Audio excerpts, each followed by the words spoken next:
това, нали, на най-Коледа, понеже светът празнува Коледа, ние празнуваме Рождество Христово. Раждането на Исус Христос празнуваме. И то е за нас радост. Идването на Исус Христос е за нас огромна радост. Без Неговото идване на този свят, на тази земя, за нас спасение нямаше. Първо трябваше да се народи Исус Христос, както нашия пастор в молитвата проповядвал, да дойде като дете и после да страда, да отиде в кръста и да ни изкупи със своята скъпоценна кръв.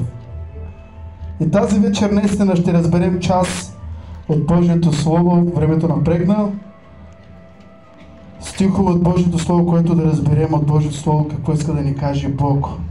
В Матей, 1 глава от 18 стихове. А рождението на Исус Христос